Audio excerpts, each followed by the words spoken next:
The national news desk, locally covered, nationally connected.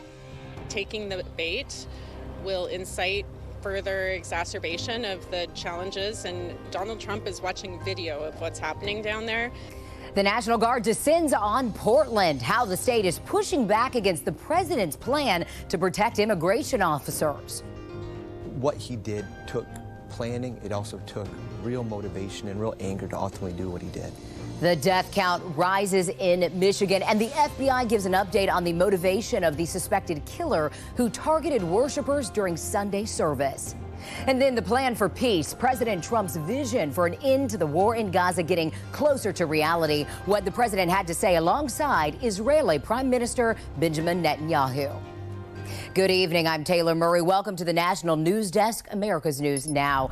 An extremely busy day at the White House today, hosting Israeli Prime Minister Benjamin Netanyahu this morning with hopes of ending the war in Gaza. We'll have much more on that coming up in a moment. The president also just finishing up with a bicameral, bipartisan meeting with congressional leaders as the government shutdown deadline is just 30 days away with no deal agreed to. We've said from the beginning that we're willing to find a bipartisan path forward, and our line in the sand is the bill has to help everyday Americans, not hurt everyday Americans. If you look at what Chuck Schumer has said in the past consistently, it's whatever our disagreements are, let's negotiate with them. Let's talk about them. Let's figure out a bipartisan solution, but you don't shut the government down. In other words, you don't put a gun to the American people's head and say, unless you do exactly what Senate and House Democrats want you to do, we're going to shut down your government. The deadline is midnight tomorrow night. House Speaker Mike Johnson said in their meeting today, Democrats floated their demands of $1.5 trillion for unrelated spending. He also said Republicans voted for 13 continuing resolutions under the Biden administration. Senate Majority Leader John Thune says the Senate is ready to vote on the same CR that failed in the Senate last week at a moment's notice. Well, National Guard troops are heading to Portland, Oregon. President Trump federalized troops this morning to protect immigration facilities that he says are under domestic siege by domestic terrorists. And now Oregon's Attorney General filing a temporary restraining order to try to stop the deployment. It's part of a larger lawsuit filed by the state and the city. The National News Desk, Daryl Burke, breaks down the arguments from both sides.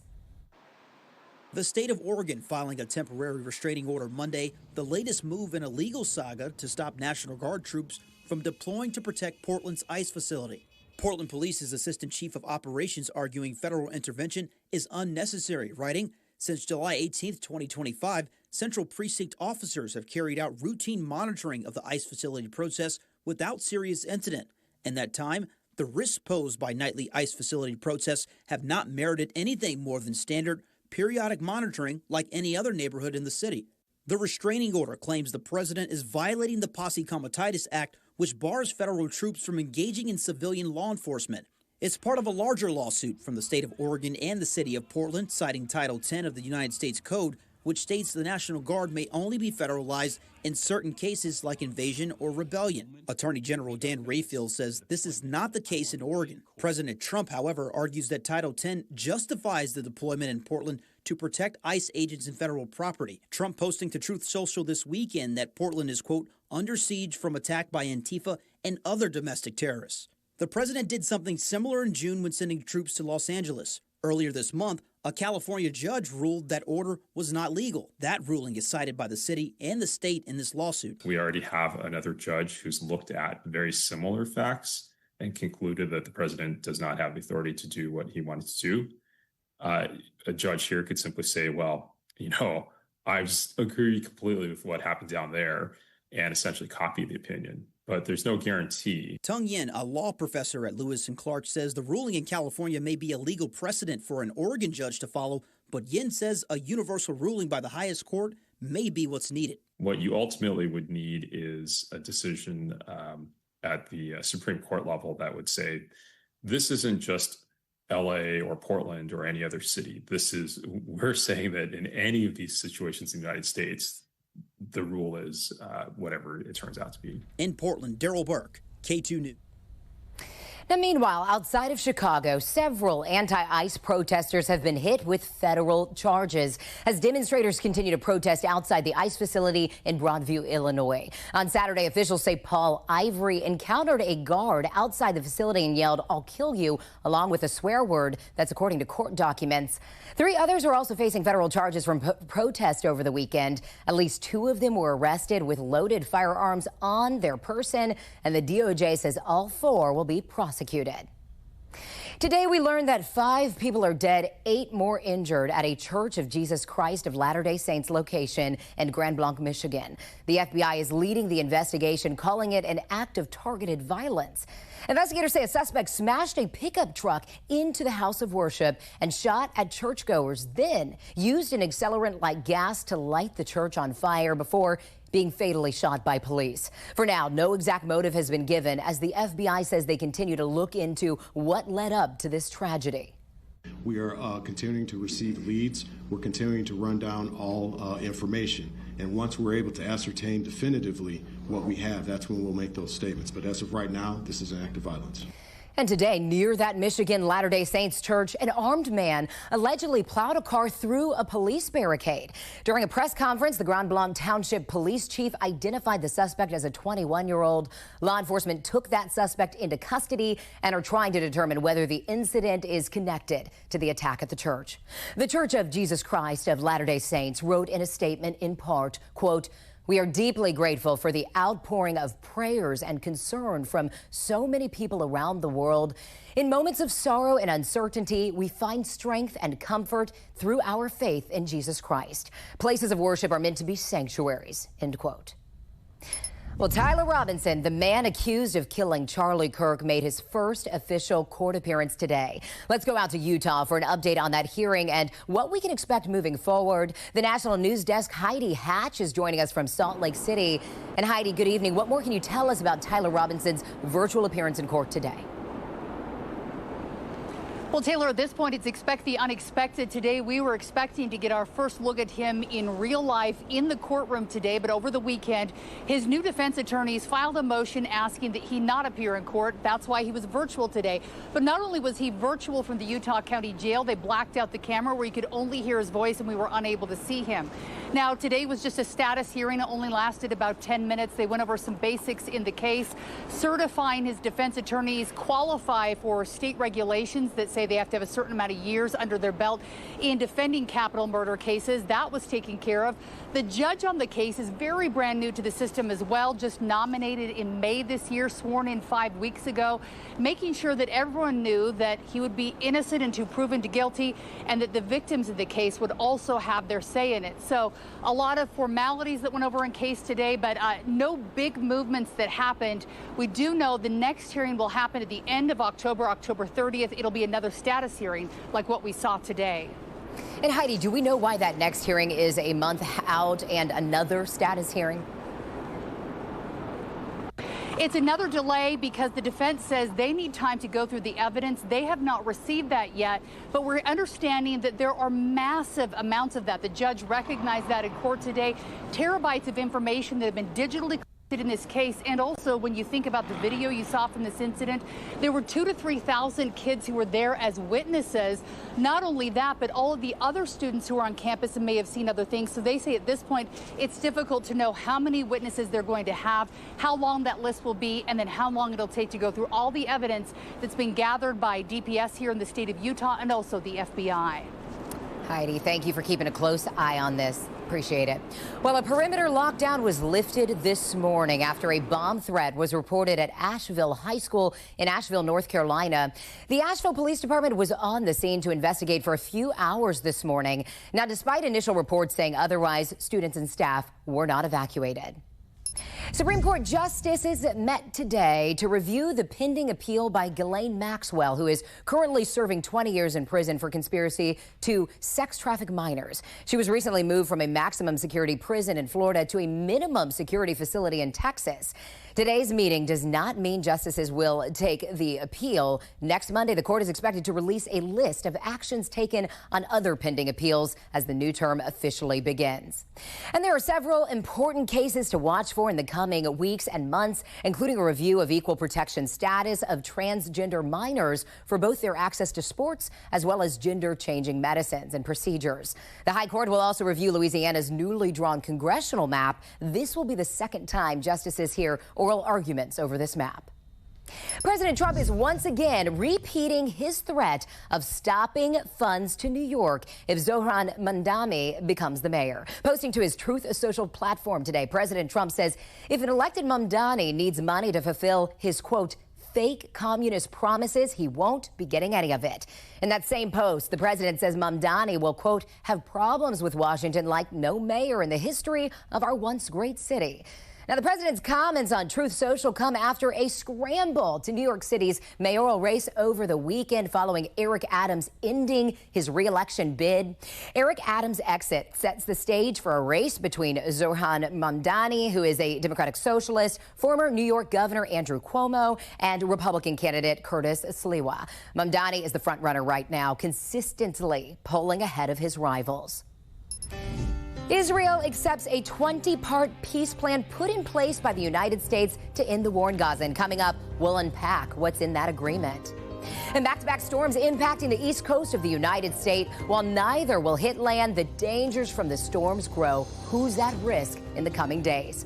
Also on the way, President Trump plans to make an appearance at tomorrow's military meeting. What we know about the surprise Pentagon get-together.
Israeli Prime Minister Benjamin Netanyahu made his fourth trip to the White House today, and maybe none of his previous meetings have been more important than this one. This afternoon, President Donald Trump unveiled an agreement to a framework to finally end the war in Gaza, as well as a roadmap for peace in the region. National correspondent Kayla Gaskins breaks down what's in the deal and how likely it is to be completed. An end could be in sight to the war between Israel and Hamas. So this is a big day, a beautiful day. After Monday's meeting with President Benjamin Netanyahu, President Trump announced Israel agreed to the new peace plan outlined by the White House to end the war in Gaza. When our two countries stand shoulder to shoulder, we achieve the impossible. According to Trump, this plan was crafted with the support and input from European allies, along with leaders from many Arab and Muslim countries, including Saudi Arabia, Turkey, Qatar, the UAE, Jordan, and Pakistan. Hamas still has to accept the plan. Again, we're not quite finished. We have to get Hamas, but I think they're going to be able to do this. Getting Qatar back on board was key to getting the peace talks back on track. Qatar is virtually the only country who can negotiate with Hamas. They were angry at Israel for violating their sovereignty by striking Hamas leaders living in Qatar. Netanyahu called Qatar's leader to apologize while meeting with Trump Monday. Qatar releasing a statement after the phone call, underscoring they are ready to continue engaging in efforts to bring an end to the war in the Gaza Strip. The White House's 20-point plan calls for the release of hostages, the removal of Hamas from power, the withdrawal of all Israeli troops from Gaza, and a long-term path towards creating a Palestinian state. This agreement that we're talking about will lead to a sustainable, long-term peace. The White House is also encouraging Palestinians to remain in Gaza during the rebuilding process, a sharp departure from Trump's earlier idea of relocating the population. Part of Trump's plan includes setting up an apolitical board of peace as a temporary governing body of Gaza during the rebuilding process. The board is to be made up of Palestinians, international experts, and world leaders, including former British Prime Minister Tony Blair. The board is to be led by President Trump. In Washington, I'm Kayla Gaskins reporting for the National News Desk, America's News Now. President Trump says he's imposing substantial tariffs on any country that doesn't make its furniture in the United States. In a post to Truth Social today, he pointed at North Carolina, saying the state, quote, completely lost its furniture business to China and other countries. Now, the tariff percentage is unclear, and Trump did not say how or when it will be enacted. In a separate post to Truth Social, the president also announced he's imposing a 100% tariff on all movies made outside of the U.S. He writes, quote, our movie-making business has been stolen by other countries, just like stealing candy from a baby. He also takes a swipe at California's Governor Gavin Newsom, saying the state has been hard hit. Trump didn't say when or how the tariff will be enacted. Experts in Hollywood, however, said it would virtually halt production. More Americans are moving into new homes. The National Association of Realtors reports pending home sales increased 4% in August compared to the month before. That's noticeably higher than the 0.6% most economists had forecast in the FactSet poll. Now, the average rate for a 30-year fixed mortgage dropped to its lowest it's been in about a year for the week that ended September 18th. Realtors believe it's the lower mortgage rates pushing more people to go under contract. In the Atlantic, we are tracking two large storms. First, Hurricane Humberto remains a Category 4 storm, bringing tropical storm watches to Bermuda as it heads over the ocean. And Tropical Storm Imelda is strengthening and could become a hurricane by tomorrow. The National Hurricane Center and National Oceanic and Atmospheric Administration predict Imelda will turn east tomorrow and also move away from the United States out over the ocean. It could be in line to directly hit Bermuda, possibly on Thursday. Now, as for the United States, for at least the next 48 hours, life-threatening storm surge and rip current alerts are in effect, as you can see, and they are in effect for almost the entire East Coast. You can see right here in red, high alert suggesting swimming conditions are unsafe for all levels of swimmer. In yellow, which you see up here, that means life-threatening conditions are possible and may appear suddenly. In North Carolina, Governor Josh Stein has already declared a state of emergency even before Imelda formed yesterday. Listen up here, 58 million pounds of corn dog and sausage on a stick products are being recalled for possible wood pieces in the batter, leading to at least 5 injuries so far. Now, the recalled products are from Hillshire Brands and include select Jimmy Dean pancakes and sausage on a stick and State Fair corn dogs on a stick. The FDA says the products were packaged between mid-March and last Friday, sold nationwide. Customers who have these products should throw them away or return them to a place of purchase. We have reporters all across the country in your neighborhoods covering issues that matter to you. From a new AI tool helping Ohio residents crack down on crime, we're taking the pulse of America. But we start in Ohio, where that tool is being enforced.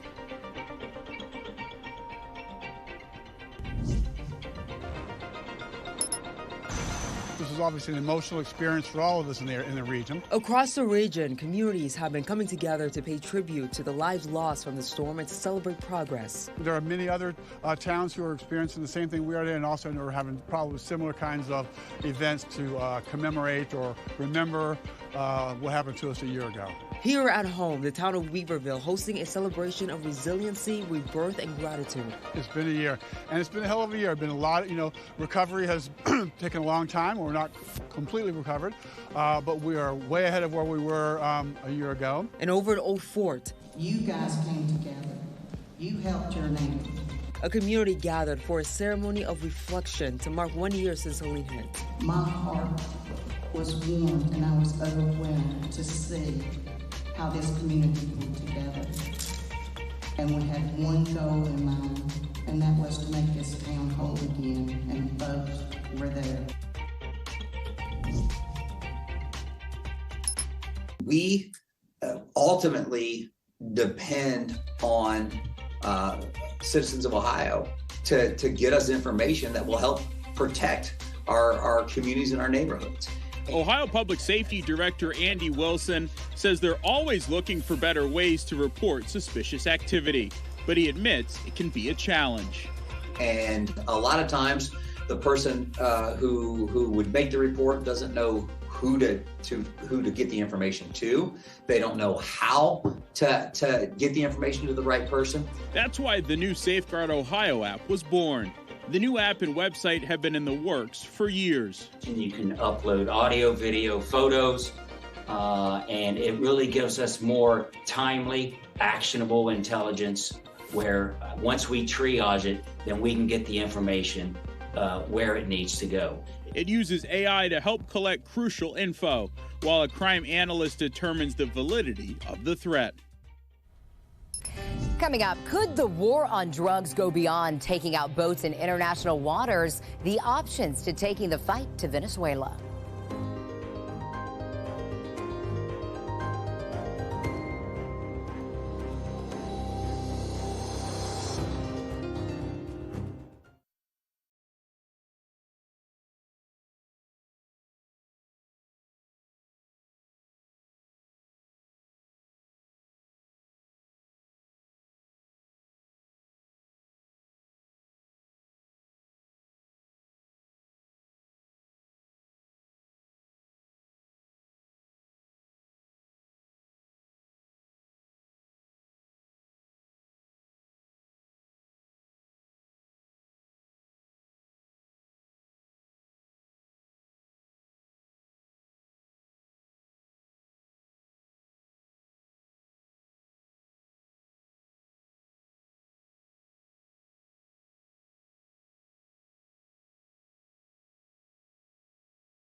President Trump has confirmed he will attend a meeting of top U.S. military commanders in Quantico, Virginia tomorrow. Secretary of War Pete Hegseth called for that meeting of all military generals and admirals from around the world, but the invitation offered no stated reason. Now, according to officials, Hegseth's address has been described as a speech on military standards in line with his effort to clean up the military and weed out wokeness from the armed forces. President Trump tells NBC News that it will be, quote, a very nice meeting, talking about how well we're doing militarily. He goes on to insist the purpose is celebratory. On the backdrop of that meeting, there appears to be an escalation in the strategy by the Trump administration to fight back against drug cartels inside Venezuela. As Christine Frizzell reports, that could include attacks on the ground following weeks of military buildup in the region. Up to this point, U.S.-led attacks on so-called drug boats from Venezuela have taken place in international waters. The government of the Dominican Republic, which said it worked alongside the U.S. on a recent mission, later shared these pictures. It says show some of the more than 300 packages of cocaine recovered from the boat. Despite campaigning against foreign wars, President Trump has also sent a fleet of U.S. warships into the waters just off Venezuela. NBC News is reporting the U.S. is now preparing options for military strikes on drug targets inside Venezuela. The administration striking Venezuelan territory would prove that the administration cares less about the sort of international law of this and more about getting after what they consider to be at the head of a foreign terrorist organization. The White House insisting their strategy overall is a matter of national security, also designating the Venezuelan gang Tren de Aragua a foreign terrorist organization, and speaking out against Nicolas Maduro, who much of the world views as a dictator who lost his election last year but remains in power. We view the Maduro regime as illegitimate, and the president has clearly shown that he's willing to use any and all means necessary to stop the illegal trafficking of deadly drugs from the Venezuelan regime into the United States of America. Venezuela responding by staging military drills, also accusing the U.S. government of trying to remove Maduro from power. There is the criminal aggression that in the last decade has been waged against Venezuela to allow external powers to get their hands on Venezuela's natural resources and usher in a so-called regime change. Now, according to reports, the strikes inside Venezuela could happen within the next several weeks and primarily would focus on drone strikes against drug trafficking group members and drug labs. I'm Christine Frizzell for the National News Desk. Coming up, an old favorite is coming back to McDonald's. The new twist to the revived McDonald's Monopoly game.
After a 10-year hiatus, Monopoly is returning to a McDonald's near you, but with a high-tech twist. From Baltic Avenue to the Boardwalk, customers will order their favorite item from the McDonald's from Monopoly menu, then peel and play like last time, but only this time, the pieces will be scanned into the McDonald's app for redemption.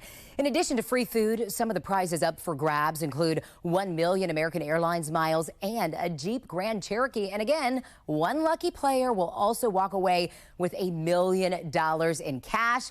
Get ready to play October 6th. Well, that does it for this edition of the National News Desk. Join us again tonight at 10 for a look at a new House investigation into January 6th, the motivation behind the new Republican-led effort. I'm Taylor Murray. Thanks for watching.